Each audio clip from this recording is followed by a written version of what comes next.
Hi everyone.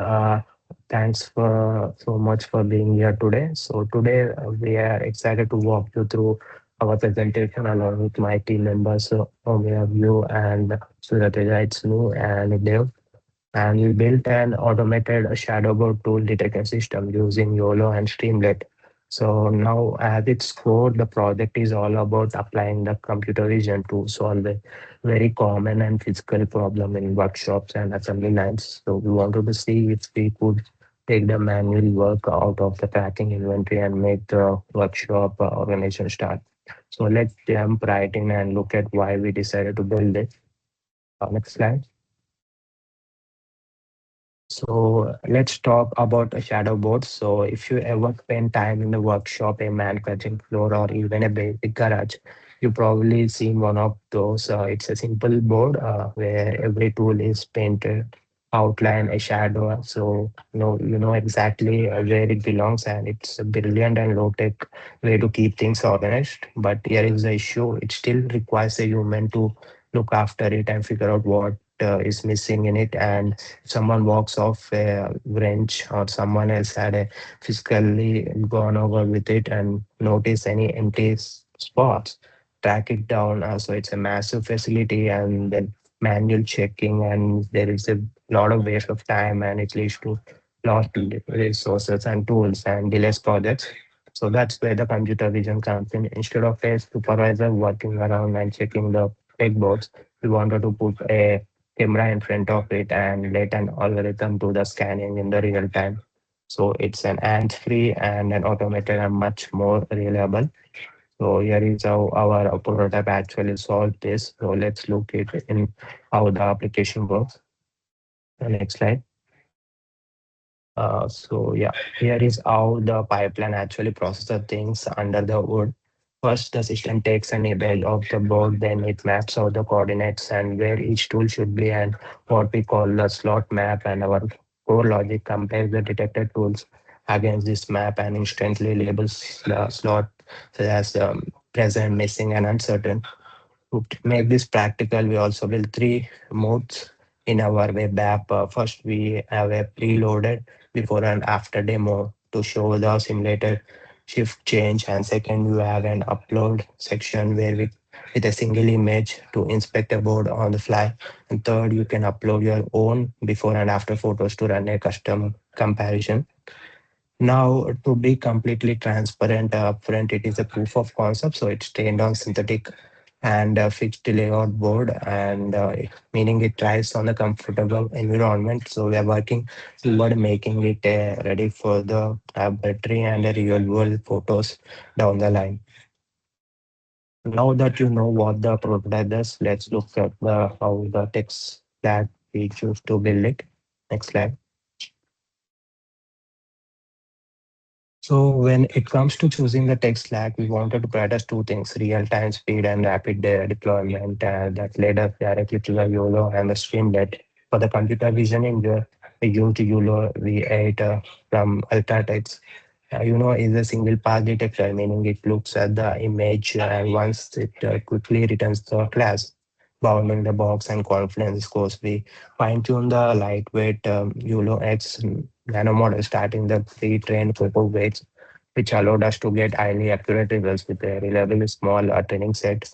And for the front end, we used Streamlit, and honestly, Streamlit is a lifesaver, which allowed us to write our entire user history using pure Python, no HTML or CSS or JavaScript required. So we could build a style bar, controls, and upload buttons and render results tables such as a single unified script. And also that we have also a fixed slot map. We limited this specific layout, and we did have to resolve quite a few library conflicts between the Torch, Fast API, and Pandas during the deployment. Now that any AI system is only good with its training data, so let's look at how we build our first data set. Next slide. So to build a model that can identify the missing tools, we needed a label data set. But taking and labeling thousands of real photographs of physical shadow boards would take at least more than some of the weeks. So we got creative and we programmed it generated a synthetic data set. We designed a script to randomly generate the variations of the fixed layout, shadow board, and toggling our 8 core tools like hammers, wrenches, screwdrivers, and tape measures, and on and off. And that gave us a perfectly labeled training state of 120 training and 30 validation and 20 test images, complete and exact coordinates. Now there is a obvious trade-off here. So generating data programmatically is incredibly clean, controlled and fast, but because the lighting and background are perfectly uniform, synthetic data doesn't naturally prepare the model to the real world workshop, messy lighting and the camera angles or the background clutter. So to solve that, we also introduced a real world data set extension, which Dev will cover next. Yes. So like after building this synthetic data set, we wanted to go one step further and like test with like real photos. So we pulled around 5400 images from a public RoboFlow dataset called the like X tool in hand video. So but we couldn't use all of them. So a lot were duplicates or had like labels like we didn't need. So we cleaned it down like to 2158 usable images across like just for 4 classes like hammer, wrench, screwdriver, and pliers. Sorry.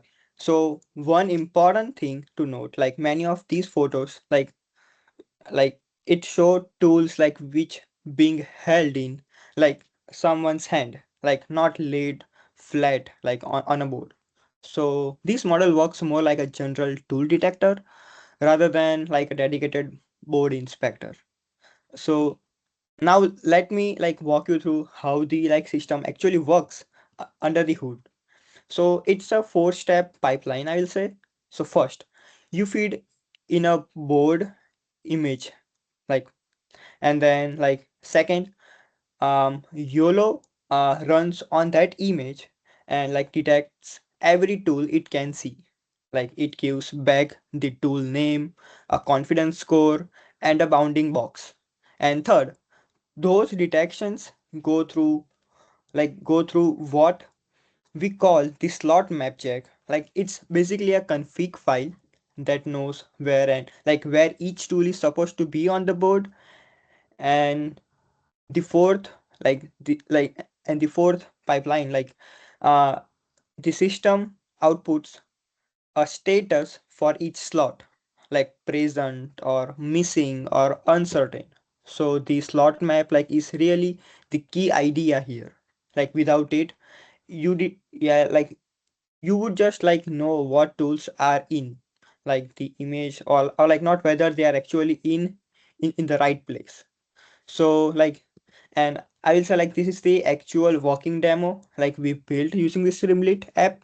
So on the left side, like you can see the before and the after, like the before and the after, like shift images side by side.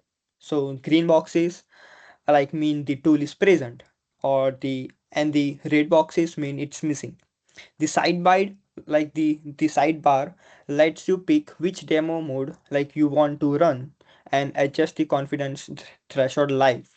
And like there's also a model selector like where you can switch between the synthetic model which covers 8 tools and the real images model like which covers 4 tools. And like below the images there's a comparison table that clearly shows like which tools change status after the shift. And the whole point like was to make the output readable for anyone, like not just someone who knows the machine learning and all. And so now like for the results, we tested the before and after workflow by intentionally like removing 3 tools from the board, like wrench, pliers, or scissors. So to simulate what happens at the end of a shift, the system flagged exactly those three those three as newly missing, and the everything else stayed marked as present, like with zero false alarms. So the full synthetic test set also a perfect scores. So like precision, recall, and F1. So and all came out at 1.0 as a score. So but we want to be upfront like about that. Like those perfect numbers come from a controlled synthetic data set.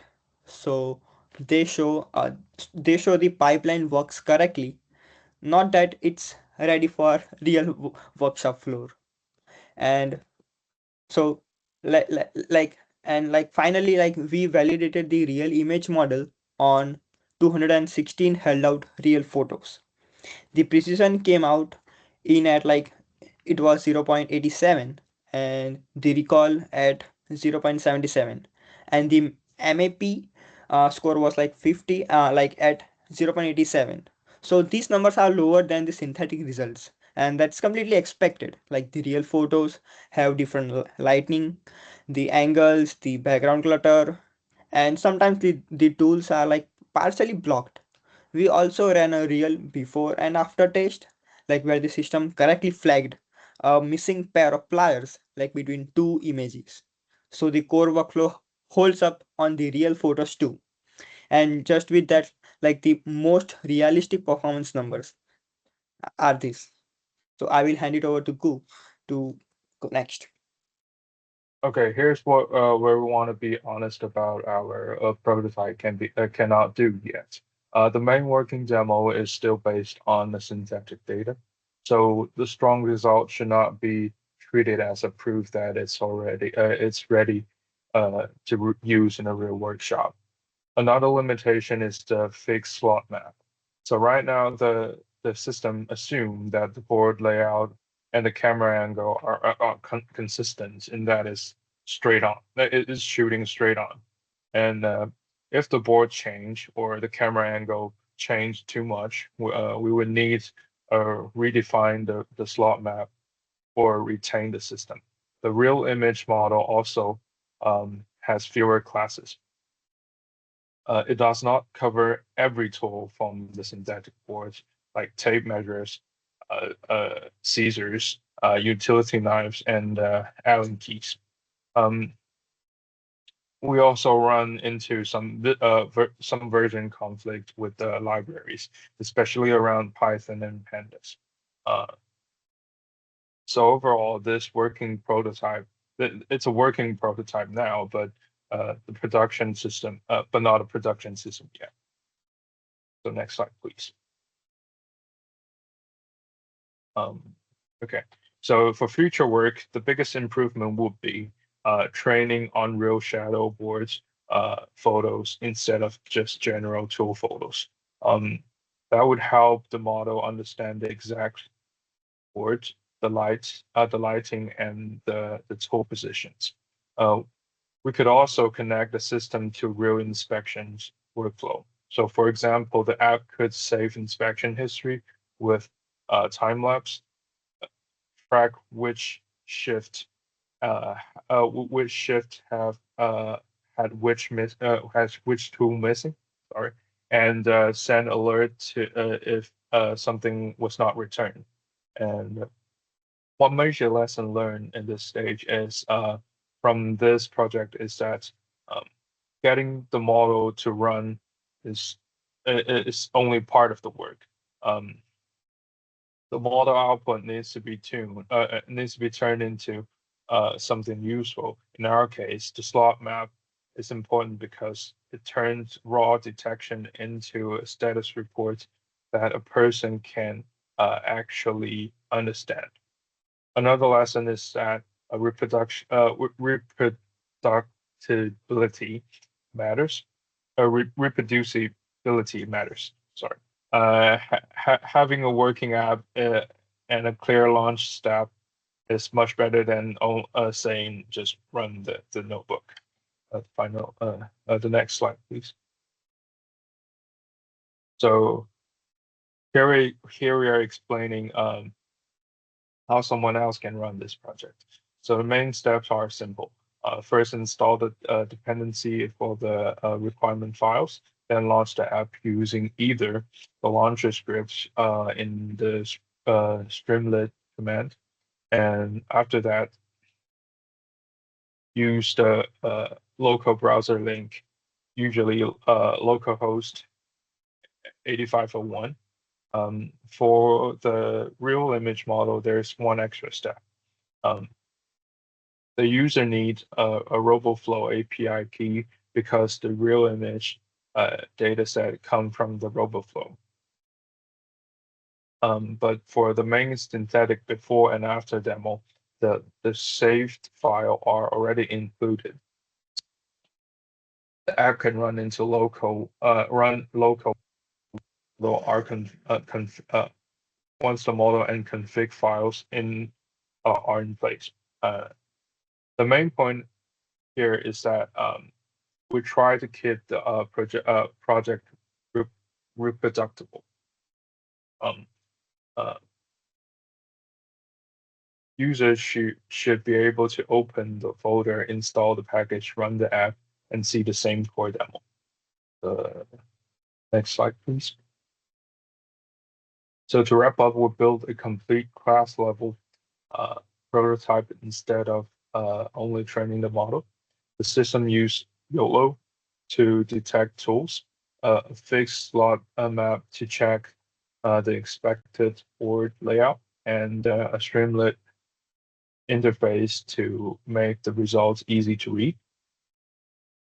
The strong part of the project, in my opinion, is that the controlled before and after workflow. In the demo, when tools like wrench, pliers, scissors were removed, the system correctly marked them as newly missing. And that showed the full pipeline working from image input to detection, slot matching, and then final status reporting. At the same time, we're not claiming that this is ready for real industrial use. The current version is limited by synthetic datasets and fixed board layout. But as a proof of concept, it gives out clear foundation of a real ShadowBoard monitoring system for we collect real board image and retain the model. Yeah. I think my point is done. Yeah. Thank you.